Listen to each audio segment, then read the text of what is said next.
Pero sí, ¿Volvimos? ya estamos acá, estamos de vuelta, estamos muy bien acompañados. Y si vos te estás conectando recién a este programa, sabelo, nos acompaña Emilio Tadei, politólogo, investigador de la Universidad Nacional de Lanús de Argentina, miembro del Grupo de Estudios sobre América Latina, el GEAL, doctor en Ciencia Política del Instituto de Estudios Políticos de París, magíster en Estudios Políticos, también con un título de diplomado en francés, que no voy a leer para no pasar tanta vergüenza, pero es parte también del programa de Sociología Política en el Instituto de Estudios Políticos de París. Les sobran los papeles, les sobran las cartas, pero además una larga trayectoria en el análisis, compañero, la esto investigación. para Paula Klachko también, compañero de la red de intelectuales, ¿no? Claro, amigo estás en la red de casa. intelectuales Así y que- artistas en defensa de la humanidad. Así que Bueno. saludo a Paula, que siempre, seguramente nos va a estar viendo. Emilio, de verdad, un placer. Fuera de joda. Hacía rato que estábamos pimponeando. No era joda, no era joda. Sol hace también parte de su vida laboral en UNLA, así que... Nos conocemos de ahí. Yo estaba Así contando que que- venías estudiando el recurso estratégico agua. Sí, también sigo ¿Ah? trabajando. Ahí está, para que te sobre saco eso. esto acá. Acércate De el una. micrófono. Ahí está. Tuki. Sí. Bueno, bienvenido. No, bueno, muchísimas gracias por la invitación. Es un placer estar Bueno, con ustedes, no. acompañándolos. No, por favor. Pregunta más que obvia, digamos, ¿qué está pasando en Francia, no? Uno ve una crisis social persistente, se visualiza incluso una tensión, sobre todo en las barriadas parisinas, con la población migrante o de origen migrante. Una crisis política de legitimidad del sistema institucional muy crónica. Ujú. ¿Qué pasa? ¿Cómo se conecta todo eso, Emilio? En un análisis, digo. A ver, ¿Por dónde arrancar? ¿Por dónde arrancar a mirar no, eso? Quizás, digo, uno puede empezar por haciendo referencia a la faceta más visible en estos momentos, que es la crisis político-institucional, a la que subyacen, podríamos decir, movimientos tectónicos de mediano y más largo plazo. Quizás empezando por este nivel más visible hoy, lo que está viendo es una sucesión de recambios gubernamentales con primeros ministros de derecha, que no es más, bueno, ya llevamos en un año y medio 4 gobiernos. El último es quizás el caso más patético, porque Macron nombró como primer ministro a Sébastien Lecornu y renunció en lo que fue el gobierno más corto de la Quinta República, duró 14 horas nada más, El breve. y luego de la renuncia lo nombró nuevamente. No. Pero, a ver. Es buenísimo, es el breve, digamos, 14 horas. Sí. Digo, 4 gobiernos en un año y poquito, que expresan el camino de crisis política que se abrió en junio, julio del año pasado, cuando el campo presidencial pierde 2 elecciones al hilo. Primero las elecciones europeas, derrota que lo lleva a Macron a ensayar una medida política medio desesperada, esperando recomponer su legitimidad, y es la convocatoria de elecciones anticipadas, de la cual sale derrotado. Pero no solamente salió derrotado, sino que la unión de las fuerzas de izquierda logró el primer lugar contra toda expectativa. Y frente a eso, Macron se negó, rompiendo con una tradición histórica en la vida política democrática francesa, se negó a nombrar un primer ministro salido del campo que había ganado las elecciones, es decir, de la izquierda. Y adoptó una decisión que fue nombrar a diferentes primeros ministros que fueron durando muy poco, el primero entre septiembre y diciembre del año pasado, después uno que también duró muy poquito, después lo nombró a François Bayrou, que es el anterior a Lecornu, y François Bayrou presentó un proyecto de ley de presupuesto para el 2026 que condensaba el conjunto de políticas de recorte y de austeridad neoliberal, pero las presentó en un contexto donde no tiene el campo presidencial mayoría propia en la Asamblea Nacional, en la Cámara de Diputados, con lo cual fue objeto de una moción de censura y, digamos, renunció. Y bueno, ahora se sucedieron estos dos gobiernos de Lecornu. Justo es decir que hoy, hace un rato, se produjo un hecho que cambia un poco el curso de los eventos políticos de estas últimas 2 semanas, y es que hoy Lecornu evitó en la Asamblea, en la Cámara de Diputados, un voto de censura, en realidad 2 votos de censura, uno presentado por Francia Insumisa y otro presentado por el Agrupamiento Nacional, la agrupación neofascista de Marine Le Pen y Jordan Bardella, porque el Partido Socialista rompió el consenso mayoritario entre las fuerzas de izquierda y aportó sus votos de confianza al gobierno de Lecornu con una promesa que es bastante etérea que hizo Lecornu, que es la de suspender la aplicación de la reforma o la contrarreforma neoliberal previsional que se votó en el 2023 y que fue la responsable de las manifestaciones populares más masivas en la historia de la Quinta República, que fueron duramente reprimidas, ley que inclusive no fue aprobada por el Congreso y el macronismo recurrió a un artículo que existe en la Constitución francesa, que es el 94.3, que permite, es como una especie de decreto de necesidad y urgencia. Claro. Sí. Entonces, la ilegitimidad de esa ley es total. Y en este presupuesto que había presentado Bayrou, había toda una serie de recortes muy fuertes, incluyendo el recorte a las jubilaciones. Entonces, lo que hizo Lecornu entre su primer y segundo nombramiento fue abrir una ronda de negociaciones y aparentemente, bueno, no, aparentemente no, él lo formuló así, se comprometió a dejar suspendida la ley o algunos aspectos de la ley hasta las próximas elecciones presidenciales. Y esto hizo que hoy el Partido Socialista le diera su confianza en el Parlamento. Emilio, y esto, bueno, Emilio Cacci, yo voy a oficiar No, Emilio, pero Emilio, sobre todo Emilio, digo, este paquete detalle. de ajuste, esta política de ajuste que lleva adelante Macron, tiene que ver con los acuerdos y la sumisión a organismos como el Fondo Monetario Internacional, tiene que ver con una política fiscal europea, digo, ¿desde dónde tensionan esos recortes al Estado francés? Sí, es muy buena pregunta para tratar de ampliar un poco el horizonte de análisis respecto a lo que yo venía diciendo anteriormente. Esta crisis política es una crisis que, sin lugar a dudas, es política, social y económica. Y tiene que ver con la aceleración de la implementación de las políticas neoliberales, no solo en Francia, sino en Europa y en particular desde el inicio del segundo mandato de Ursula von der Leyen, que es la presidenta de la Comisión Europea, que asumió su segundo mandato el año pasado, pero que ya venía de un primer mandato con una fuerte orientación neoliberal o social liberal, y esta aceleración de las políticas neoliberales de alguna forma se entronca con las transformaciones del escenario político europeo que estuvieron marcados por los scores electorales en varios de los países de las extremas derechas. De las extremas derechas. Entonces, ahí, digo, esto es importante entenderlo y voy a referirme brevemente a este cambio de orientación de la política europea para entender cómo repercute en Francia.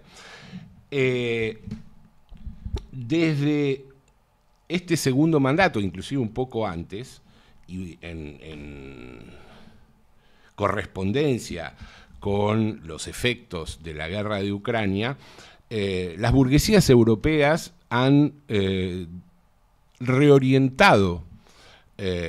Vos recién, Cachi, escuchaba que estabas hablando del problema de la pérdida de competitividad. Digo, una de las cuestiones más visibles en términos económicos de la Unión Europea y particularmente de Francia y Alemania en el periodo pospandemia, esto ya venía desde antes de la pandemia, es una caída de la competitividad. Y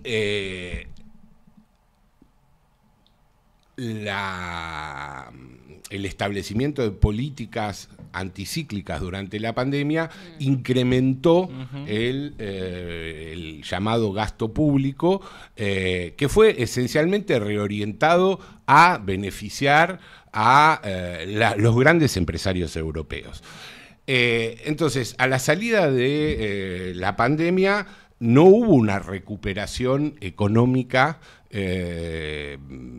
vigorosa por parte de la Unión Europea, y entonces ahí lo que se produce y lo que está en marcha es un proceso de reorientación de la política europea que está muy bien condensado en un documento que escribió en el 2024 Draghi, el ex presidente del Banco Central Europeo y ex primer ministro italiano. Es un documento, yo diría, estratégico, que fija una línea estratégica para el gran empresariado europeo, que se llama El problema de la competitividad de la Unión Europea. Y bueno, es una condensación, digamos, es un documento que condensa las grandes líneas de la orientación y la profundización neoliberal de Europa. En función de esto, obviamente, teniendo en cuenta que la mayoría de los grandes países de la Unión Europea, producto de los subsidios otorgados al gran capital durante la pandemia, están por encima del famoso 3% del déficit público que establece el Tratado de Maastricht y el Tratado de Ámsterdam, adoptaron, digamos, asumieron esta cuestión como una excusa para promover recortes en los presupuestos públicos, esencialmente recortes en las áreas sociales. Todos los recortes, para nosotros no es nada desconocido eso. Recortes que hacen a la vigencia de las conquistas sociales, de los derechos sociales en todos esos países. Este año, esa política de austeridad fue elevada al rango de prioridad por otra decisión que adoptó la Comisión Europea, que es la tentativa de no resolver, pero en todo caso de hacer frente a esta caída de la competitividad con el lanzamiento de una especie de keynesianismo neoliberal de guerra. ¿Qué quiero decir? Interesante eso. A ver qué quiere decir. Está bueno. Keynesianismo neoliberal de guerra. En realidad me estoy refiriendo con ese término que pareciera ser un poco contradictorio a la tentativa de ensayar un relanzamiento de la competitividad y de la tasa de ganancia del capital en Europa a partir del apoyo a la industria bélica. Entonces, esto fue una decisión adoptada por la Comisión Europea entre febrero y marzo de este año, también presionada por Estados Unidos, por los intereses imperialistas de Estados Unidos y el hecho de, ahora voy a explicar algunos elementos de esa política. Entonces, el rearme europeo, la política de rearme europeo, está funcionando como un elemento suplementario o un potenciador de las políticas de ajuste que afectan a las clases trabajadoras y a los sectores populares en Alemania. ¿Por qué? Porque este horizonte del rearme europeo, que es un horizonte, una política pública planificada, vamos a ver si la pueden llevar adelante, va a depender de la resistencia social, pero a 10 años plantea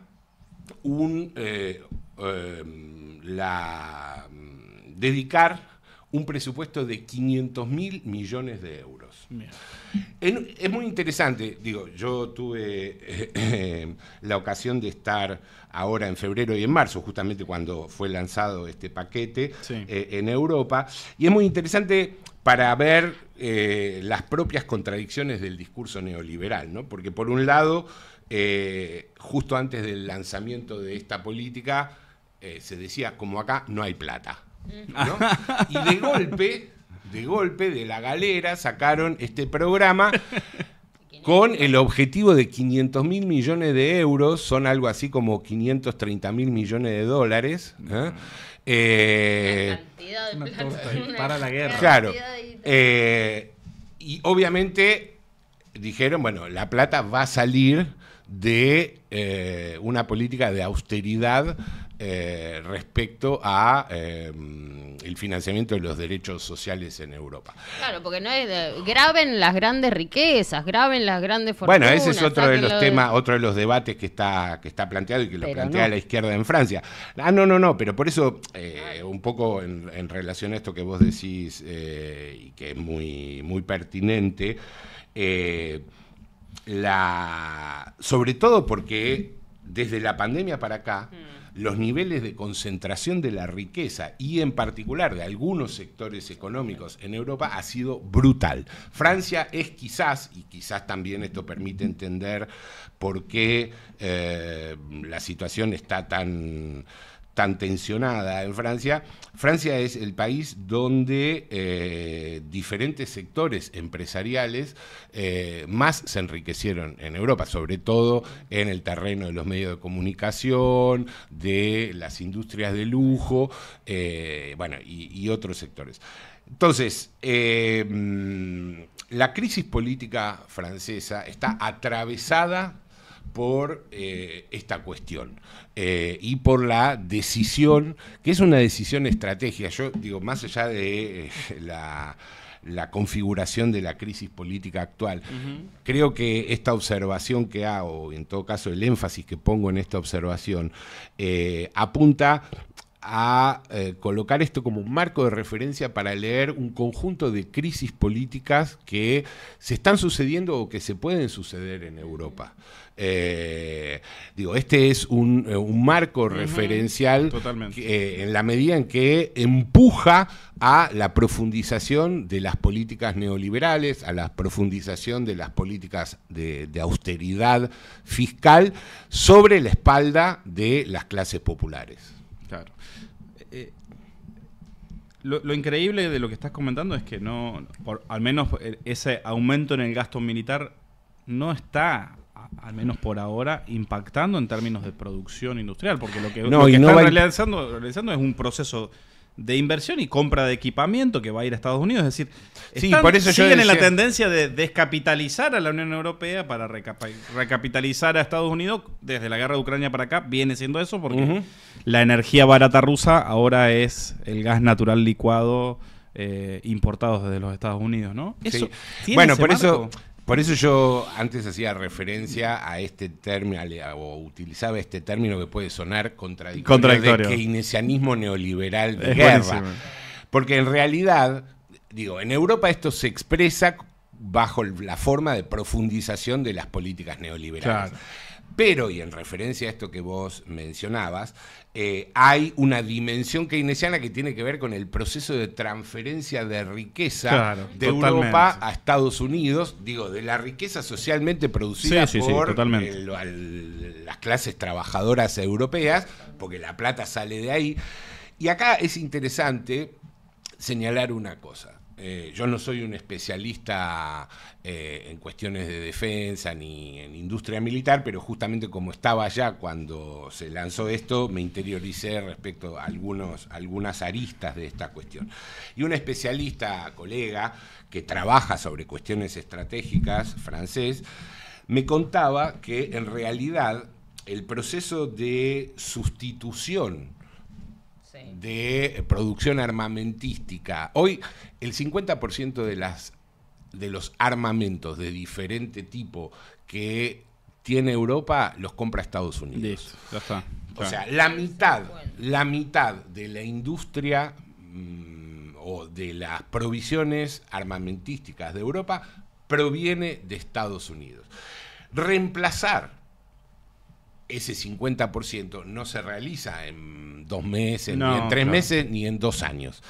El cálculo de este colega, que conoce mucho sobre estas cuestiones, era que al menos una política de sustitución bastante modesta llevaría 5 años. Durante los primeros 5 años, Europa, y particularmente Francia, va a tener que seguir comprándole algunos de los armamentos a Estados Unidos. Claro. Con lo cual, digo, esta es la dimensión, digamos, de una especie de keynesianismo intraatlántico, podríamos llamar. Muy bueno. De transferencia de riqueza entre Europa y Estados Unidos. Lo cual pone de manifiesto la profunda decadencia y la atadura cada vez más indisimulable de Europa a la estrategia de Trump, que quedó de manifiesto también en un hecho diplomático que para mí condensa un poco esa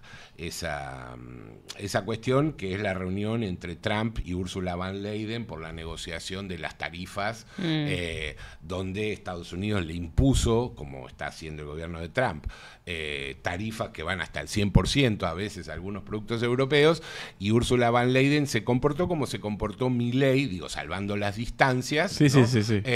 Como se pero comportó es Europa. Milei, se comportó. Claro, pero es una Europa, digo.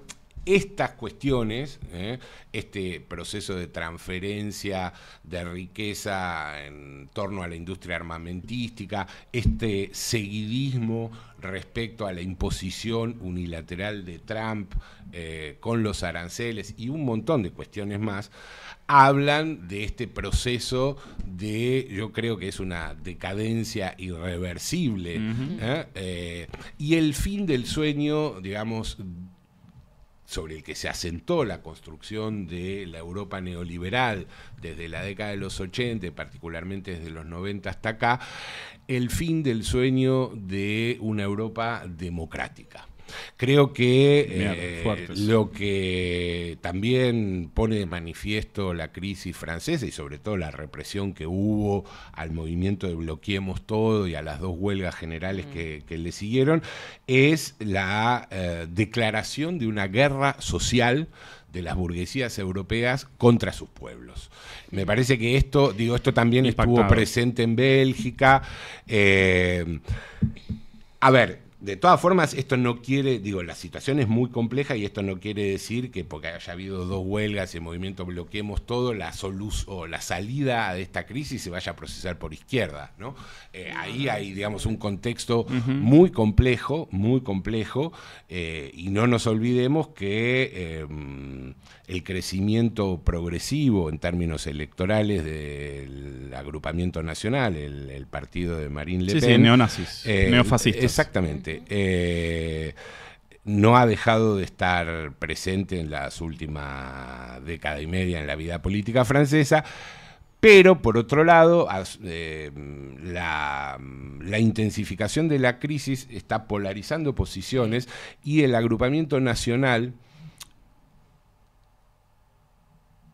como todas las extremas derechas europeas que eran, digamos, fuertemente nacionalistas, etcétera, están moderando sus aristas más nacionalistas y abrazando, sobre todo en lo que hace a la política de la Comisión Europea y de la Unión Europea, están, digamos, abrazando algunos de los elementos característicos de la política neoliberal más clásica. Claro. Y yo lo que creo, y esto también en referencia no solo a Francia, sino a la Unión Europea, que lo que estamos transitando, vamos a ver cuánto dura, esto va a tener distintas temporalidades según los países, es un proceso que yo llamo el de la unión de la extrema riqueza y la extrema derecha. ¿Qué quiero decir con esto? quiero decir que hay grandes sectores muy importantes de los grupos empresariales y de las burguesías nacionales en Europa que han decidido manifestar su apoyo político y económico a las alternativas de extrema derecha. Y esta convergencia entre extrema riqueza y extrema derecha va a dar, creo yo, o está dando, y Francia es un caso emblemático en relación a esto, producto del acercamiento del agrupamiento nacional con expresiones de lo que sería la derecha republicana. Ajá. Ahí hay, digamos, tabúes que están saltando y que están conduciendo a un proceso de fusión política. Hay que ver cuánto tiempo va a tardar. Pero este movimiento de simbiosis entre la extrema riqueza, es decir, una parte importante de la burguesía europea, y la extrema derecha, está dando nacimiento a lo que yo llamaría, digamos, un partido de derecha extrema que conjuga los partidos neofascistas más tradicionales con sectores de la derecha liberal republicana en distintos países en la conformación de un frente fundamentalmente antipopular, antisocial y antidemocrático. Tremendo lo que estás contando. Pero porque, a mí me estás diciendo eso y tenemos miremos Argentina, digamos, ¿no? O sea, bueno, a ver, Brasil la mismo. Región, miremos Bueno, la región digo, latinoamericana. siempre es difícil traspolar Sí, los procesos sí, históricos y sociales, totalmente. pero yo diría que, por ejemplo, este nuevo acercamiento entre la Libertad Avanza y el PRO,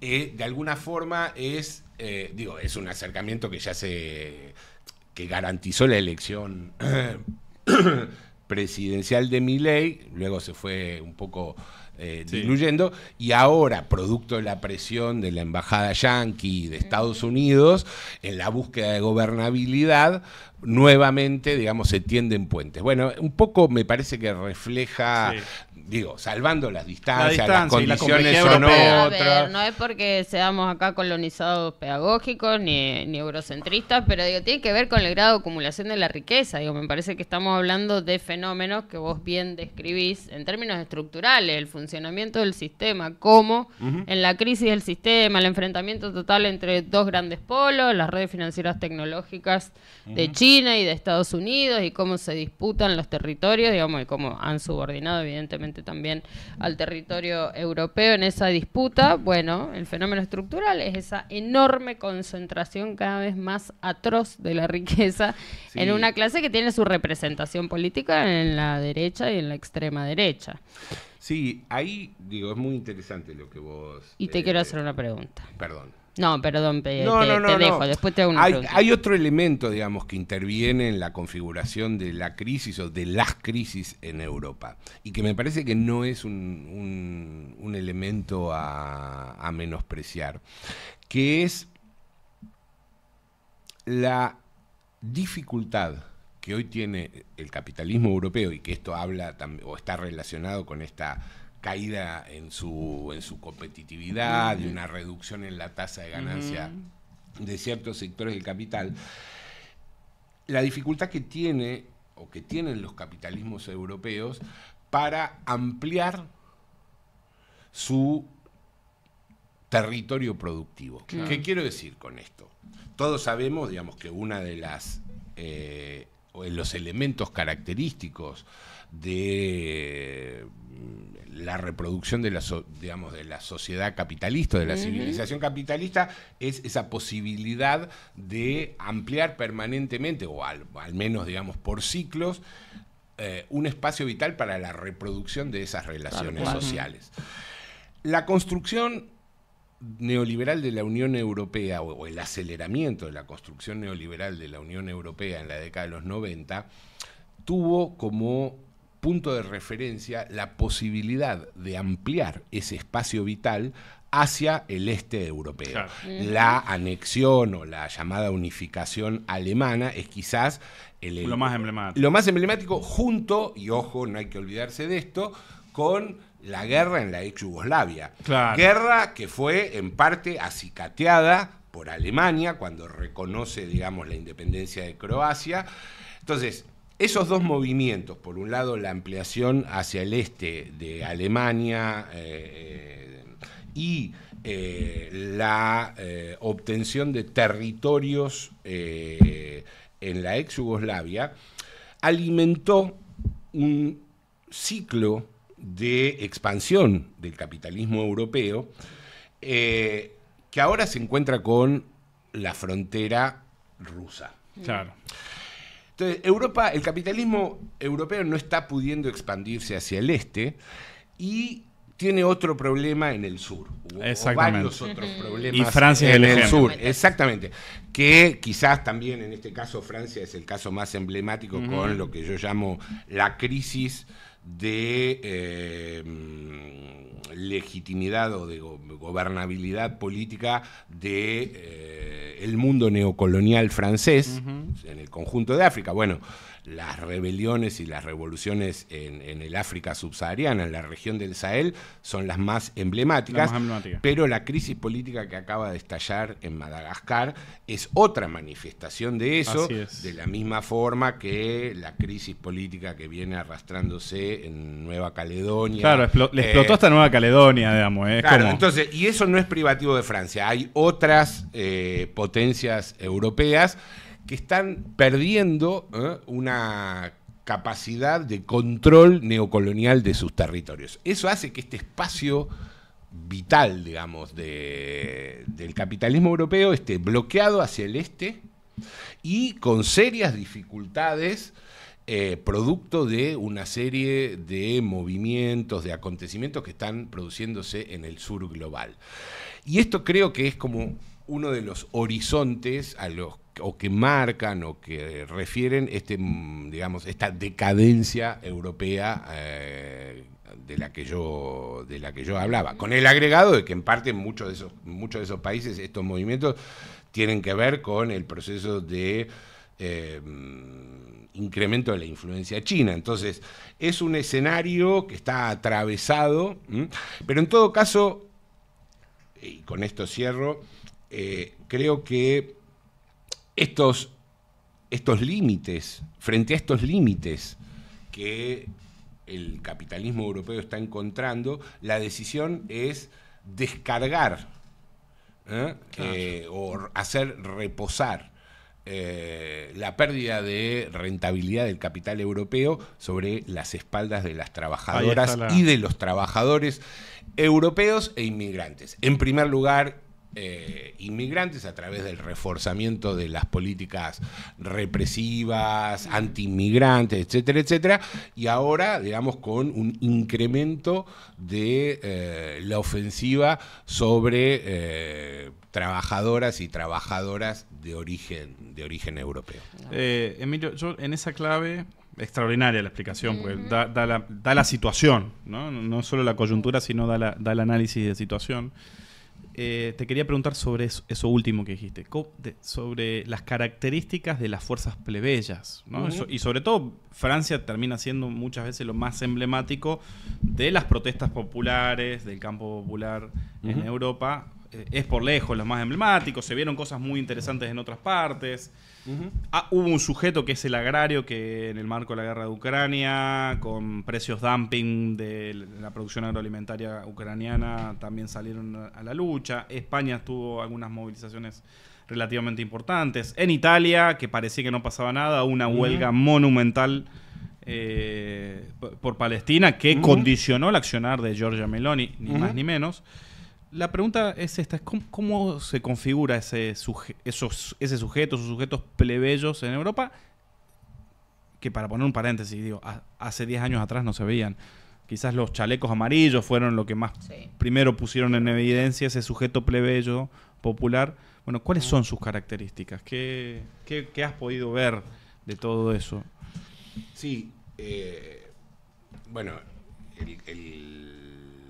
el caso que más conozco es el caso francés. También conozco un poco de otros movimientos. Yo diría lo siguiente, y aquí también tratando de hacer un poco de historia, ¿no? Recordemos que la difusión de los efectos de la crisis, del último ciclo de la crisis financiera a nivel mundial en el 2008, en Europa despertó un ciclo de movilizaciones que cristalizó en términos político-partidarios con el surgimiento de algunas agrupaciones como Podemos en España,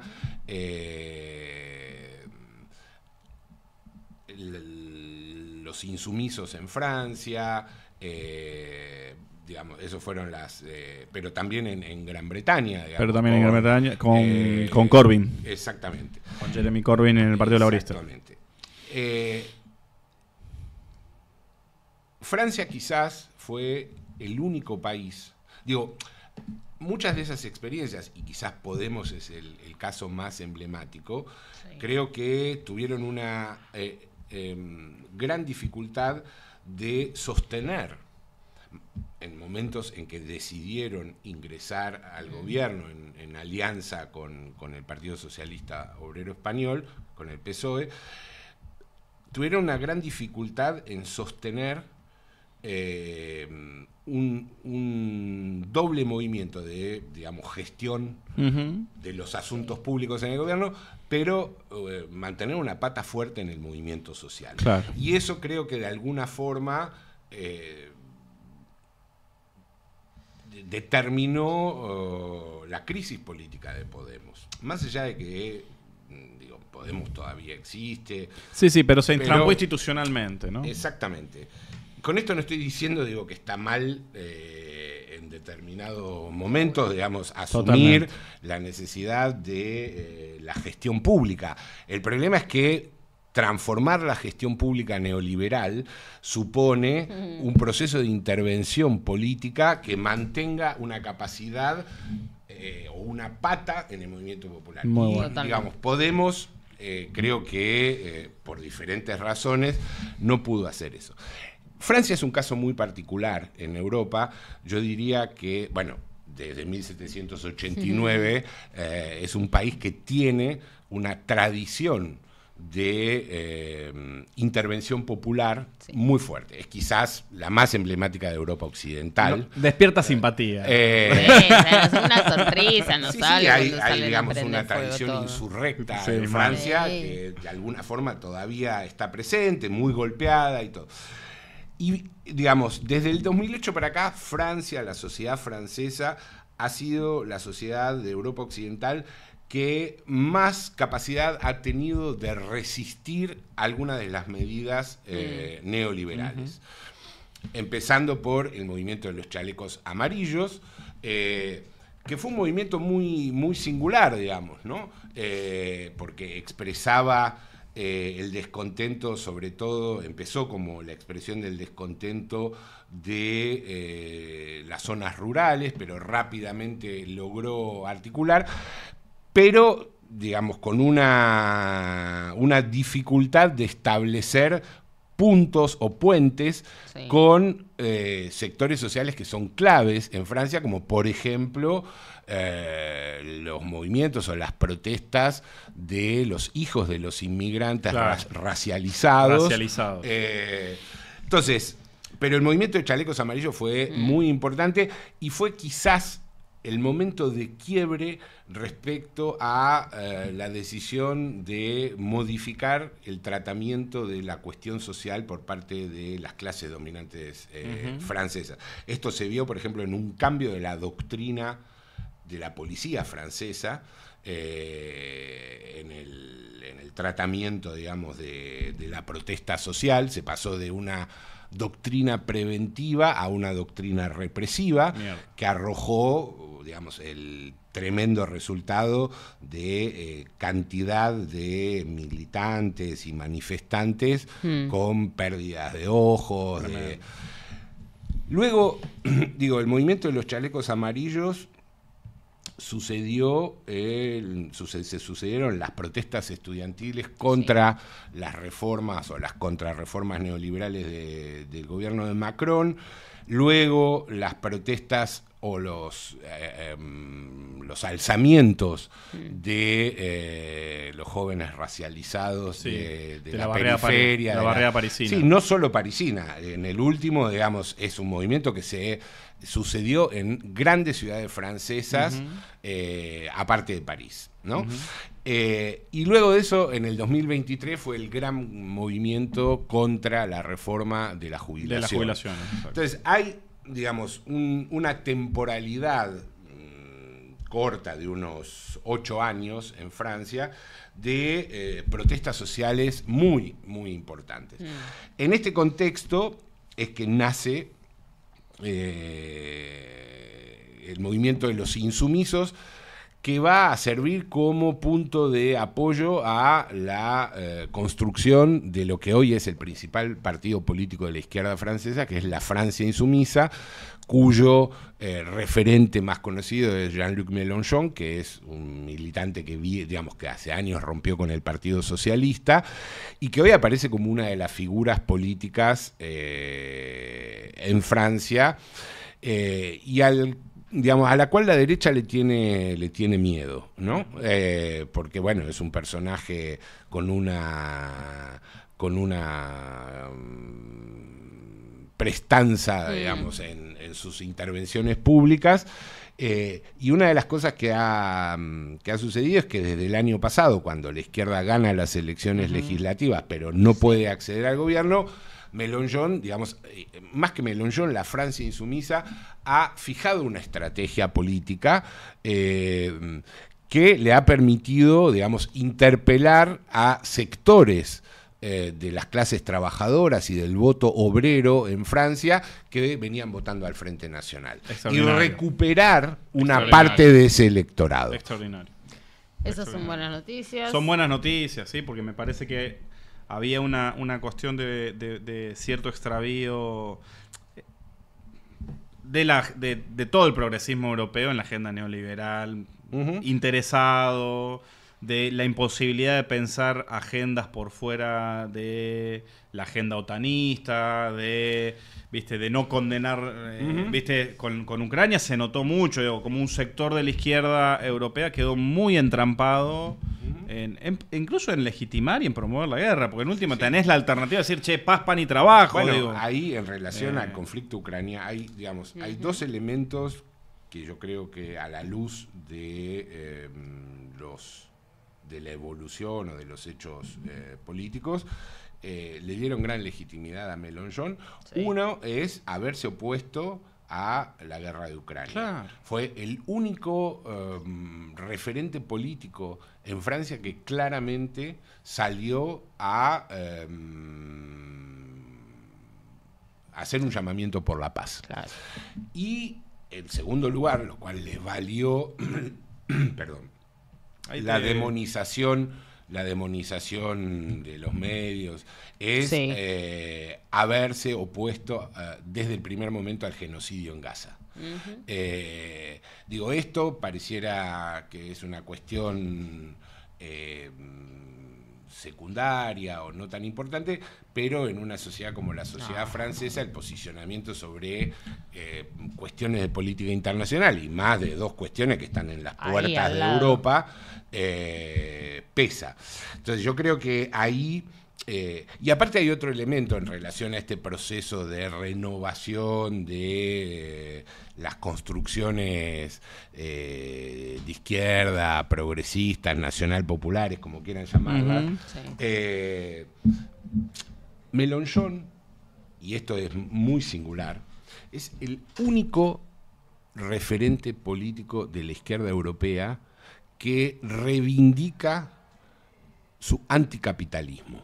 Claro. Es decir, no ha dejado de subrayar que este modelo civilizatorio, ¿no?, del capital es un modelo que nos está llevando a la destrucción de todas las formas de vida, tanto humanas como no humanas, sobre la Tierra. E inclusive la Francia Insumisa tiene un programa de transición ecosocial muy interesante, de tratamiento, digamos, de la crisis socioambiental, que no desliga, al contrario, articula la lucha por la justicia social con la lucha por la justicia ambiental en una perspectiva no capitalista. Muy interesante, muy interesante. Llámenme a partir de ahora Solange Mélenchon. Nada de Martínez. Yo quiero esos dirigentes políticos en cualquier lugar del mundo que reivindican la lucha anticapitalista. Sí, porque en eso, digo, yo coincido con vos y creo que lo que pasa es que, digo, este convencimiento de Mélenchon tiene que ver con el convencimiento de que el capitalismo no es el mejor sistema social en el cual podemos vivir, digamos, que no hay, y creo que ya estamos viéndolo, no hay un capitalismo con rostro humano. No, el rostro del capitalismo es en este momento histórico, al igual que lo fue a mediados del siglo XX, con la experiencia de el horror de la Segunda Guerra Mundial, y muchos de esos procesos, sobre todo aquellos que yo refería respecto al reordenamiento de los sectores de interés y su alianza con sectores políticos, están volviendo a suceder. No nos olvidemos que la Alemania nazi, para que pudiera florecer esa siniestra experiencia, recibió el concurso de las grandes empresas multinacionales alemanas. Totalmente. Y ahora no está pasando algo diferente.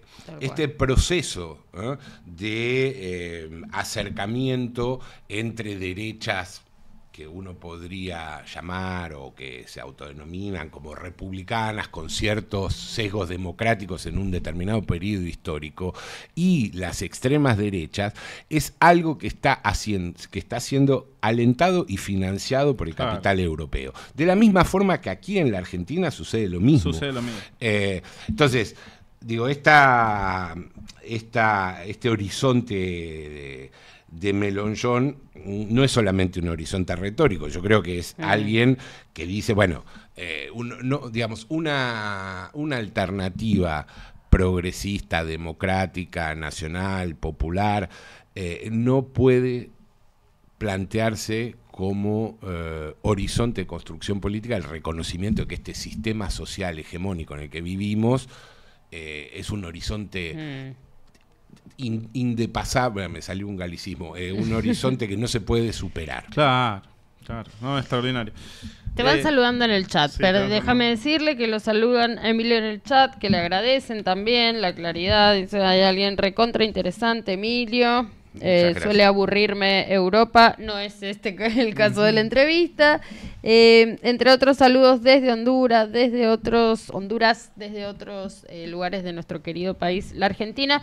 Y quien también te saluda es nuestra directora, Paula Jiménez. Muchas gracias, un abrazo grande. Está mirando. Un abrazo y desde hace rato diciéndole, díganle que acá estoy, atenta, que le mando un abrazo. Bueno, genial. Y yo aprovecho que dijiste Honduras y un poco lo peloteábamos la semana pasada cuando te invitábamos, Emilio. ¿Por qué todo esto? Pregunta también amplia, pero ¿por qué todo esto nos tiene que importar desde América Latina? ¿A dónde juega América Latina para esa Europa? Siempre está en latencia este famoso Tratado de Libre Comercio de la Unión Europea con el Mercosur, las cumbres con la CELAC. Digo, ¿dónde está América Latina? ¿En qué parte del radar de Europa está América Latina? Y de qué tenemos que, qué tenemos que apalancar y de qué tenemos que efectivamente cuidarnos, dicho mal y pronto? Muy buena pregunta. Te agradezco que me la hayas hecho porque da pie a hablar de algunas de estas cuestiones y señalar algunos ejemplos muy puntuales. Yo al principio de mi intervención hacía referencia a este proceso de reconfiguración de la política europea y sobre todo de la política exterior en relación al escenario geopolítico.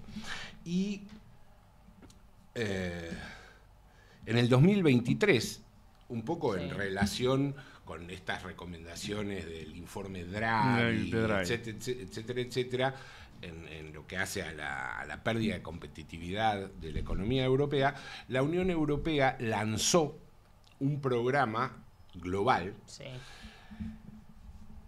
que se llama el Global Gateway, el portal global, un poco digamos, es como una versión o la tentativa de competir con la ruta... Les marcaron la cancha a los chinos, la ruta de la seda china. Como una especie de, en espejo, una tentativa de seguir una iniciativa global como la de los chinos. Este programa, el Global Gateway, es un programa de inversiones europeas en el mundo y que se articula con una ley que fue aprobada poco después por el Parlamento Europeo. Es una ley muy polémica, que es la ley que se llama de las materias primas estratégicas,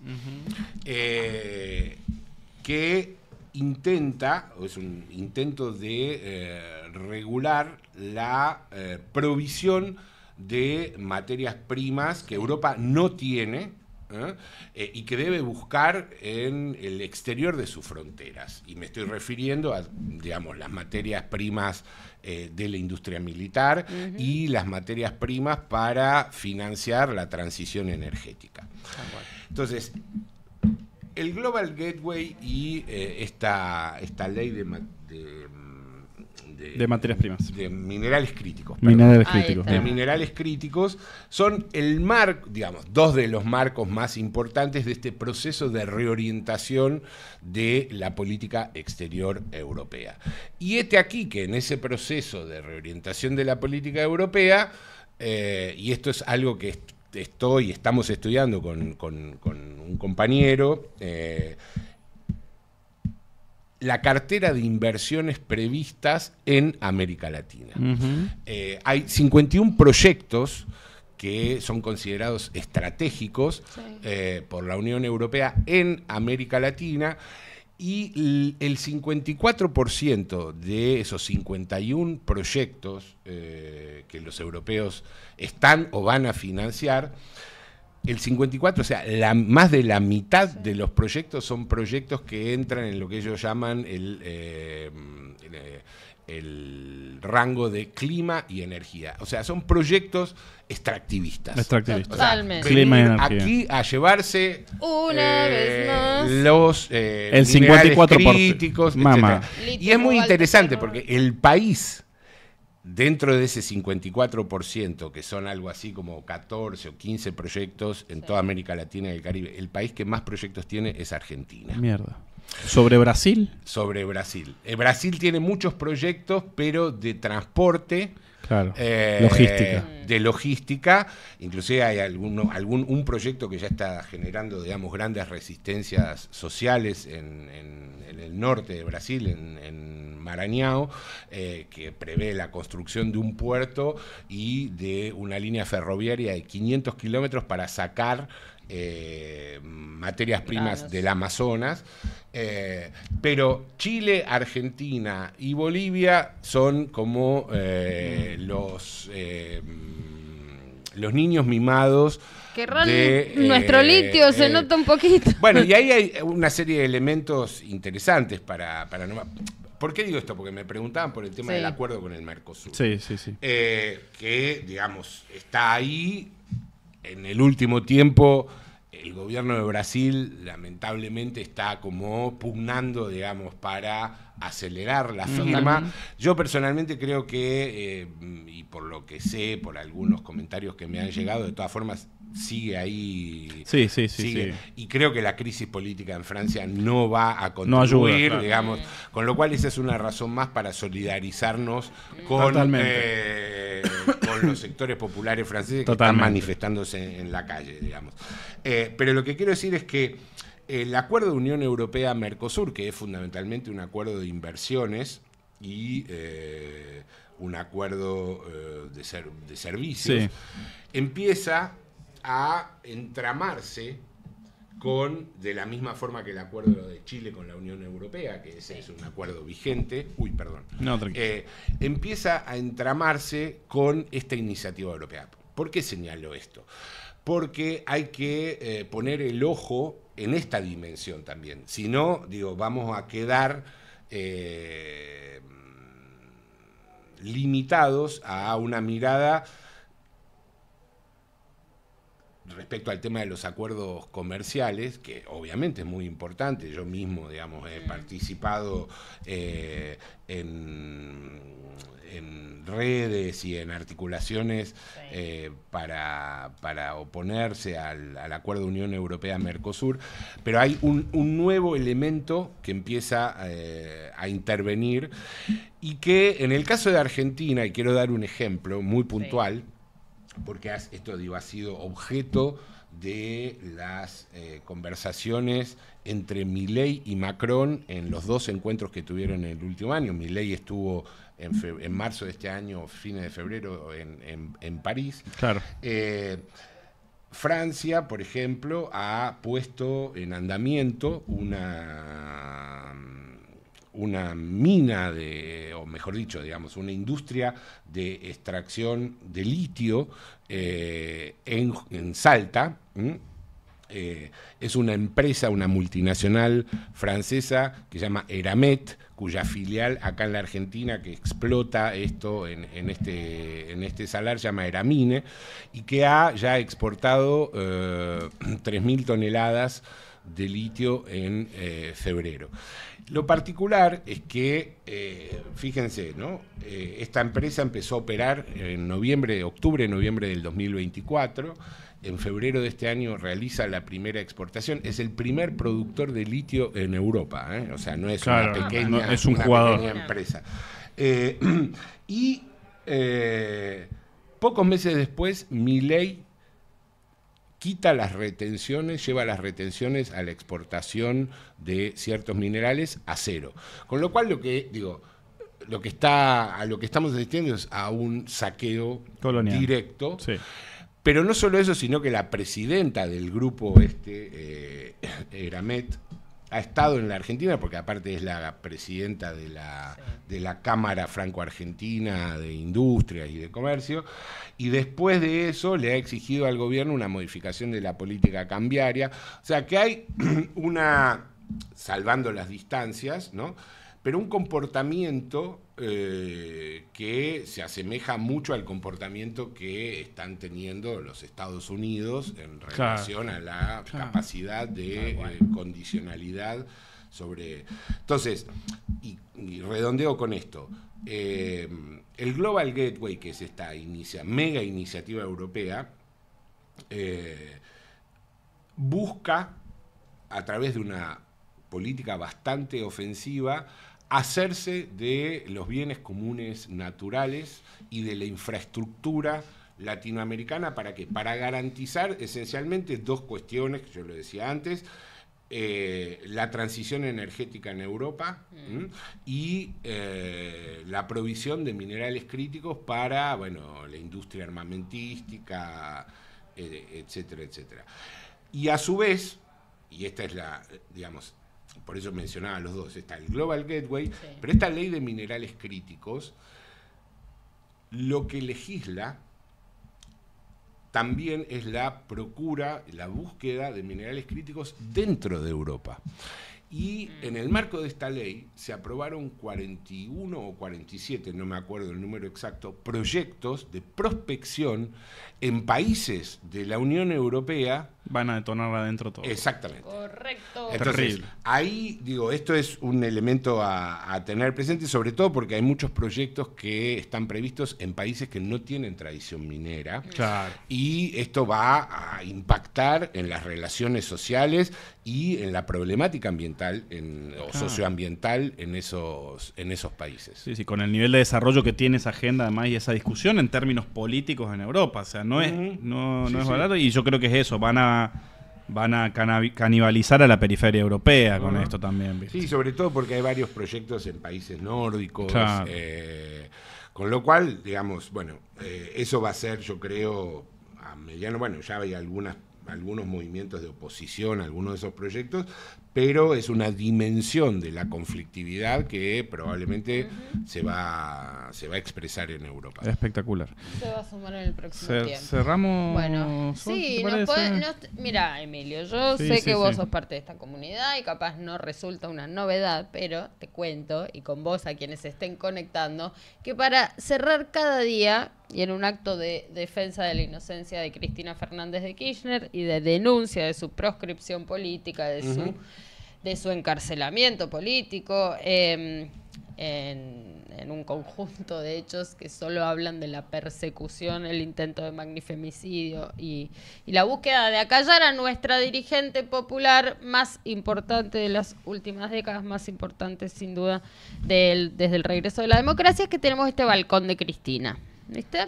Y como Cristina habló de todo, para todo tuvo una reflexión, una acción política, un programa, una consigna, bueno, la encontramos hablando sobre el Club de París, sobre la cuestión, nuestra causa nacional latinoamericana más importante, que es Malvinas. Y bueno, la queremos compartirla con vos porque aprovechamos tu presencia, la escuchamos a Cristina y después conversamos ¿Ahora sí? minutitos. Ahora bueno, sí, Cris. Hola. Hola. Muy buen día. Buen día, Cristina. Hola, ¿qué tal? Buen día. Hola, ¿qué tal? Hola. Hola, ¿qué tal? Hola. Hola. ¿Qué clase de día es hoy? ¿Qué clase de día es hoy? Claro que sí. Son tan boludos los fascistas argentinos que le dieron un balcón. Las ganas que tenía de volver a verlo. Si sos un peronista lo podés encerrar en un balcón.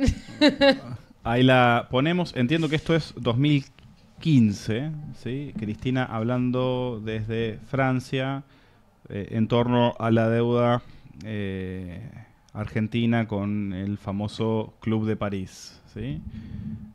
Marzo 2014, nos 2014. ubica la producción.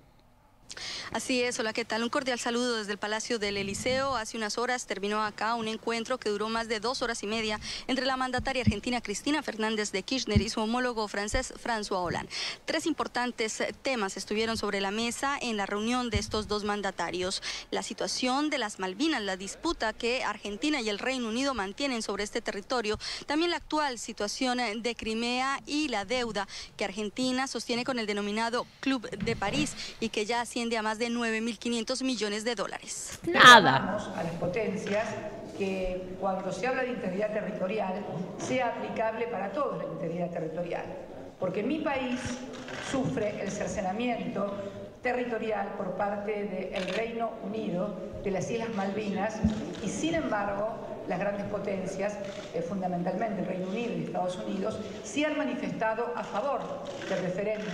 La señora Kirchner pidió también que los dos temas sean tratados por las autoridades internacionales con igualdad. No se puede estar de acuerdo con la integridad territorial en Crimea y estar en desacuerdo con la integridad territorial con las Malvinas en Argentina. Tanto François Hollande como su homóloga suramericana hablaron sobre la finalización de un acuerdo con el Club de París para que Argentina salde su deuda con este organismo, el cual reúne a los principales acreedores públicos y en los que Francia tiene un papel destacado como país sede. También agradecemos la decisión de apoyar firmemente nuestras negociaciones con el Club de París, que han sido ya comunicadas al gobierno argentino y se iniciarán el día 28 de mayo. Así es, hola, ¿qué tal? Un cordial Bueno, saludo desde el Palacio estaba. del Eliseo. Hace unas horas terminó acá. ¿Resolvimos de fondo, Emilio, la cuestión con el Club de París? El Club de París, se llama Club de París porque el capital francés se impone allí adentro o es parte de un relato y en realidad... Fue el lugar de reunión. El lugar de Bueno. reunión, sí. Por eso, no es que tenga una... Es un club de acreedores, exacto. Exacto, es un club de acreedores, no es, digamos, el principal acreedor de la Argentina, pero es, digamos, un acreedor más. Y en relación a lo que estuvimos viendo, dos reflexiones. Bueno, Diga. en primer lugar, resaltar el hecho de que, así como durante los gobiernos de Néstor y de Cristina se renegoció la deuda, condiciones que uno podríamos llamar inéditas hasta ese momento a nivel mundial, lo cual nos resolvió el problema de fondo, que es el reconocimiento de el capital de la deuda, pero digo, fue una negociación sin precedentes, que es, digamos, necesario destacar, y que habla, digamos, bueno, de la voluntad de ejercer el derecho soberano de un país y de su sociedad respecto a los acreedores. En segundo lugar,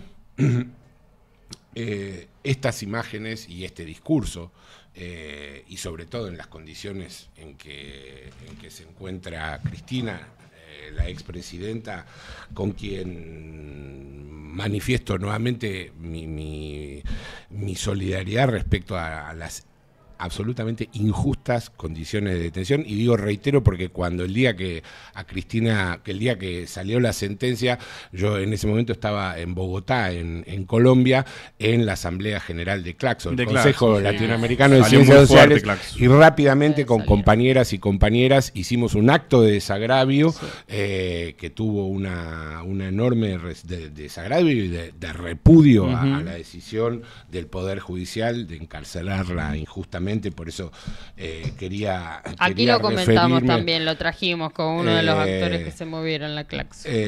Referirme a eso, pero creo que, digamos, tienen más actualidad que nunca, y que sirven para colocar algo que es absolutamente necesario frente a la posibilidad de una modificación o un cambio gubernamental, y es la construcción de un consenso en el campo democrático, popular, respecto a la necesidad de repudiar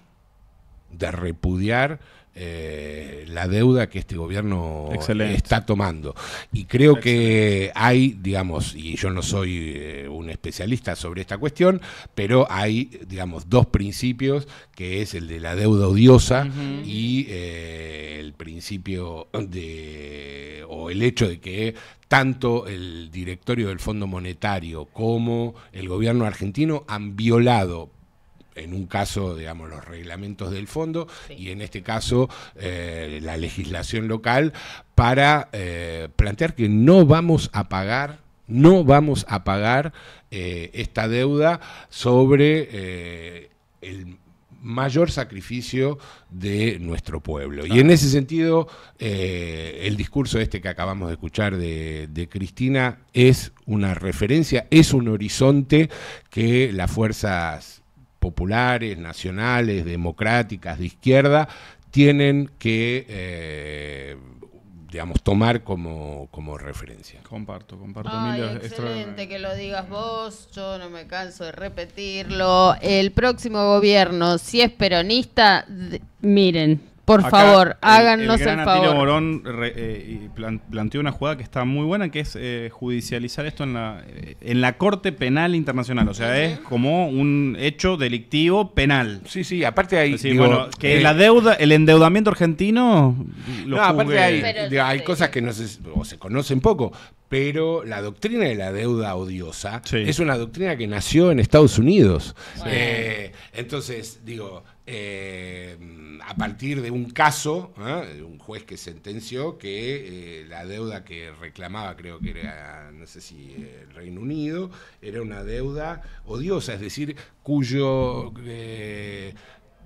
empleo, la utilización de los fondos no habían sido orientados al principio en función de la cual se había tomado la deuda. Básico. Eso por un lado. Y por el otro, las consecuencias sociales desastrosas que uno tranquilamente, por la magnitud, y estoy hablando de la Argentina, de esas consecuencias, yo creo que los juristas, si hicieran un pequeño intento de abordarlo, se puede justificar que estamos hablando de crímenes de lesa humanidad, porque estamos hablando de que hay generaciones enteras en la Argentina que no están ni siquiera consumiendo la proteína básica necesaria para desarrollar, digo, la capacidad cognitiva para la adultez. Entonces, estamos hablando de, o sea, no es joda, no es que me recorto en no ir al cine, no es que me recorto en no tomarme esas vacaciones donde quiero. Digo, hay un sector de la población mayoritario en la Argentina que está sufriendo consecuencias existenciales. Sí, entonces, sobre todo porque hay un elemento que también es importante resaltar, y es que en este nuevo ciclo del capitalismo neoliberal, el sistema deuda, digamos, como un sistema de gobierno a nivel mundial, supone para los países deudores un creciente grado de condicionamiento respecto a los bienes y las riquezas naturales de su país. Lo que nosotros estamos atravesando en estos momentos es un proceso de despojo y enajenación que tiene que ver con el proceso de endeudamiento. Entonces, ahí es nuevamente, y disculpen que insista sobre esto, donde la cuestión, digamos, de la justicia social y la justicia ambiental se articulan, porque el proceso de endeudamiento tiene como presupuesto en el momento histórico actual del capitalismo un proceso de creciente despojo, de creciente violencia en los territorios sobre las poblaciones más empobrecidas, y que se van a empobrecer más si no logramos, digamos, ponerle un coto a esta cuestión. Y en relación a lo que señalabas vos, Cachi, de lo que sostenía Tilio, digo, no puedo más que adherir a eso. Lo que sí creo que es importante es tener presente que una estrategia legal como esa, que creo que es absolutamente necesaria, debe tener una apoyatura en la movilización popular. Totalmente. A lo que le temen es a eso, no a la letra muerta de una denuncia y demás, así que comparto. Hay que apalancarnos, más que nunca va a ser necesario un gobierno acostado en el pueblo, ¿no?